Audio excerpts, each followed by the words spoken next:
McDonald's is back to selling quarter pounders in some Colorado locations without the civet onions that are believed to be the source of the E. coli outbreak. Today, the CDC confirmed 15 more cases, now standing at a total of 90 people who got sick.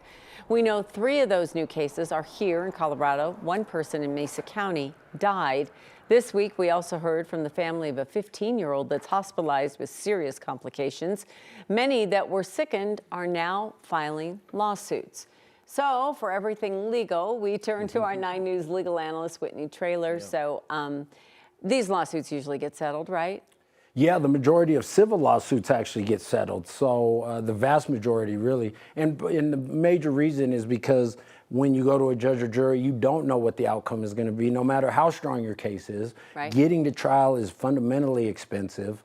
There's a lot of, it's public. So if you're not in arbitration, if you're actually litigating, all of that is public knowledge. And then the business disruption of going to court. So there's a lot of reasons why. And then, of course, the bad publicity for McDonald's, certainly, because their quarter pounder sales have went down, obviously. So there's a lot of reasons to settle. And when you do, you get to participate. Nobody's telling you this is a winner and a loser. So the settlement for the viewers is always a good thing. This seems like it's happened really fast. Like we're still hearing about people who are still sick, and yet the attorneys are already in and filing lawsuits and getting out in front of this. It seems like it's fast food, but it's also fast lawyering, like without really knowing the scope of what happened. Clearly, nobody really knows yet entirely what's happened here.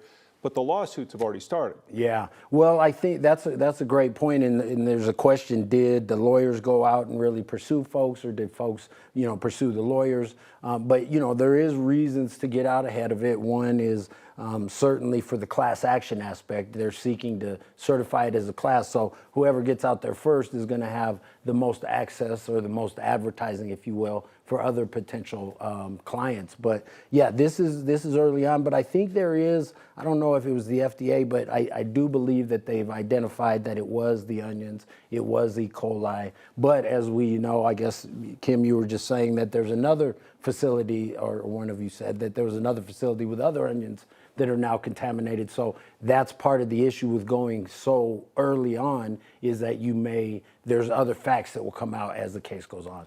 And that's why, so we've heard a lot about Taylor Farms. Yeah. And they're the ones that, in Colorado Springs, that are being connected to these onions. Yeah. The investigation, as you point out, not finished.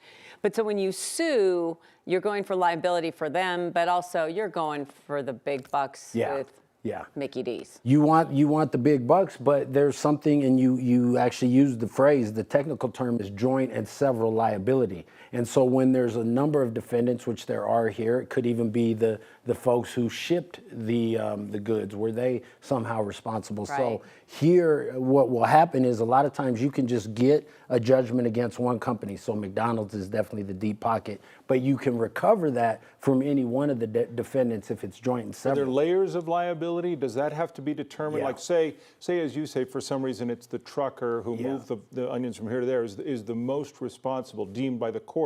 Would they be the most liable?